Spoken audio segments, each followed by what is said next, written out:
Independence Day, and an unexpected political moment. Ben-Gvir arrives at Mount Herzl, but ends up in the wrong seat. The spot was reserved for Argentina's president. Asked to move, he doesn't argue, he walks out. For a man who built his image on authority, this wasn't just a mix-up. It looked like a moment of humiliation.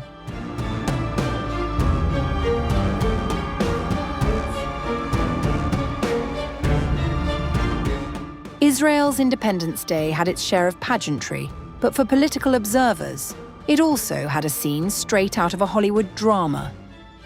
According to many reports circulating in the Israeli media, the country's national security minister, Itamar Ben-Gvir, and his wife walked out of the annual torchlighting ceremony on Mount Herzl in Jerusalem after being asked to give up their seats. The seats in question had been reserved for Argentine President Javier Milei, one of this year's torchbearers. Ben-Gvir had simply sat down in the wrong ones. An event organizer told the Israeli Daily Maariv that Ben-Gvir had his own assigned seats in the distinguished gallery section, but chose to leave rather than move. Ben-Gvir had his own assigned seats in the distinguished gallery seating section, but he elected to leave the ceremony entirely. Israeli Prime Minister Benjamin Netanyahu, seated beside Milei as Israel marked its 78th Independence Day, appeared unaffected by the commotion.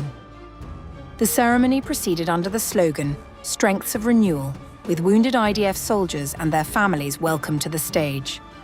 Ben-Gvir was not the only one with a seating grievance. Likud MP Tali Gottlieb was caught on video confronting an event worker after being told no seat had been reserved for her in the distinguished gallery. The torchlighting itself went ahead with Milei joined by hostage coordinator Brigadier General Gal Hirsch, entrepreneur Gili Ra'anan, chef Asaf Granit, and filmmaker Moshe Edrei. Singer Yoram Gaon performed before a stage set built around a mock-up of an IDF war room and Israel's Iron Beam laser defense system. For Ben-Gvir, a minister who has spent years cultivating an image of uncompromising authority, being turned away from a seat at his own country's Independence Day was a rather public diminishment. But the more pressing question is whether it was by design or by accident.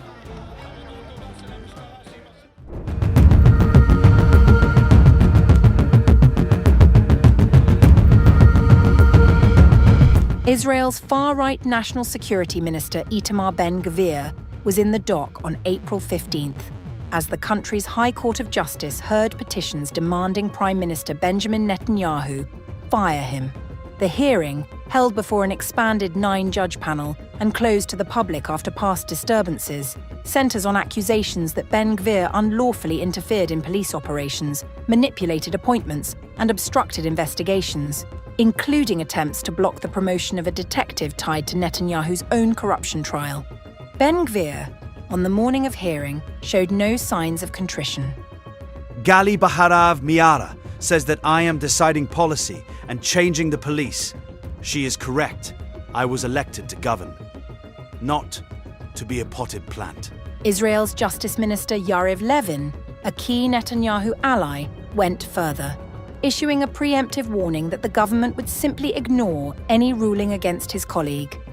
My friend, Minister Ben-Gvir, will continue to serve in his position by virtue of the decision of the people and the trust of the Knesset. The hearing taking place this morning to oust Minister Ben-Gvir is unlawful, and the decision of the judges will, regardless, have zero validity. Inside the courtroom, Supreme Court President Isaac Amit was not persuaded. He pressed government lawyers on Ben-Gvir's repeated visits to the Flashpoint Temple Mount, noting that the minister appeared to openly boast about changing arrangements at the site, directly contradicting Netanyahu's insistence that nothing had changed. Attorney General Gali Baharav Miara, who vehemently backs the petitions, argued the case was built on a pattern of concrete episodes, not isolated incidents, that had systematically damaged police independence. What is under discussion is the urgent need to stop the damage to individual freedoms and the democratic system of government, which is being caused by improper political interference in the police's exercise of power, amid severe damage to its apolitical nature and to equality under the law.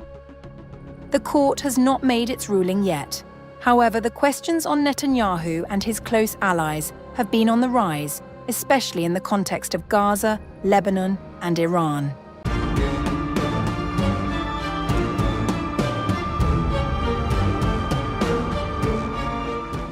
The champagne was already flowing before the ink had dried. Minutes after Israel's parliament voted to pass a law making execution the default punishment for Palestinians convicted of deadly attacks, National Security Minister Itamar Ben-Gvir was already pouring drinks, grinning widely, with his noose-shaped lapel pin catching the light. The Knesset had just voted 62 to 48 in favor of the death penalty bill, a piece of legislation that Ben-Gvir had championed with the kind of fervor most politicians reserve for economic reform. Prime Minister Benjamin Netanyahu voted yes in person, then sat motionless as the chamber erupted in cheers around him. Ben-Gvir brandished his bottle, for he had waited a long time for this moment. The legislation is blunt by design.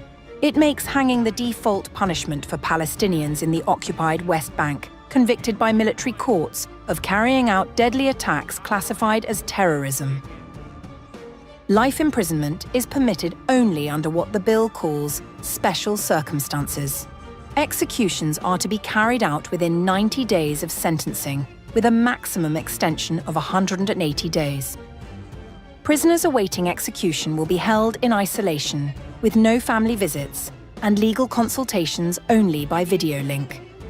The sentence can be handed down by a simple majority, with no requirement for prosecutorial request, and no demand for judicial unanimity. The law also empowers Israeli criminal courts to impose the death penalty on anyone who intentionally kills to undermine the existence of the Israeli state. But the architecture of the bill is notably asymmetric. It creates, in the words of the Association for Civil Rights in Israel, two parallel tracks, both designed to apply to Palestinians. The group filed a petition with Israel's Supreme Court within hours of the vote, seeking to block the law entirely. The international response was swift and, in diplomatic terms, unusually sharp. The European Union called it a clear regression. Britain, France, Germany, and Italy issued a joint statement expressing deep concern, warning the law risked undermining Israel's commitments concerning democratic principles. Germany said Berlin could not endorse the legislation and viewed it with great concern. However, Ben-Gvir directly pushed back against European criticism, framing the law as an assertion of Israeli sovereignty. עשינו היסטוריה, מעתה תדע כל אם ביהודה ושומרון שאם הילד שלה יצא לרצוח, אחד דינו לגרדום. אני אומר לאנשי האיחוד האירופאי שהפעילו לחצים ומאיימים על מדינת ישראל, לא מפחדים, לא נכנעים. אנחנו במדינה שלנו, עם הריבונות שלנו, נגן על האזרחים שלנו, ומחבל שיוצא להרוג, שידע, הוא יעלה על הגרדום. UN experts had already warned last month that the bill violated the right to life, removed judicial discretion, and that hanging itself constituted torture or cruel and degrading punishment under international law. Amnesty International called it discriminatory. The EU's diplomatic service said capital punishment breached the absolute prohibition on torture.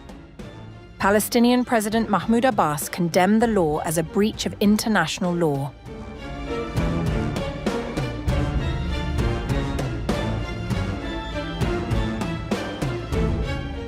To understand why this law exists, you have to understand the man who made it happen and how someone like him arrived at the center of Israeli power. Itamar Ben-Gvir is, by most accounts, a spectacle.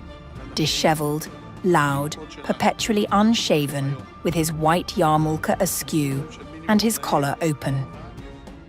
He has described hanging as one of the options for execution, alongside the electric chair or what he called euthanasia, claiming some doctors had volunteered to assist. He has repeatedly worn a noose-shaped lapel pin to Parliament. He is not a man given to subtlety.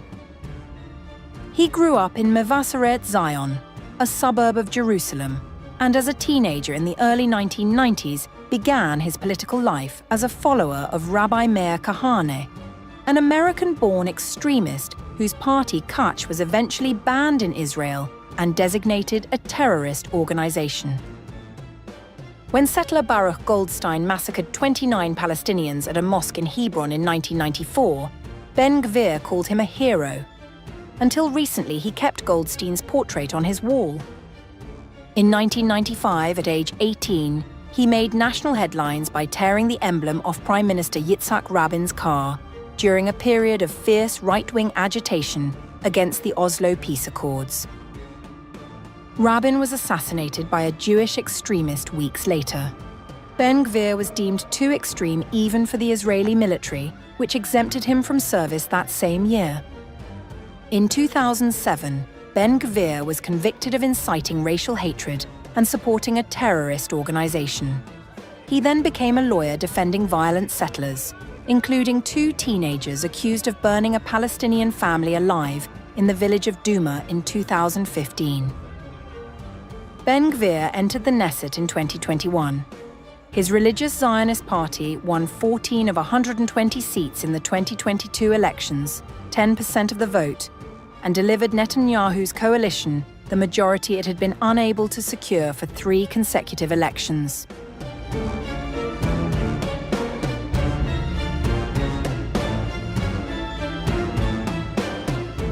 What makes this law particularly alarming to critics is not just what it does, but what it gives Ben-Gvir.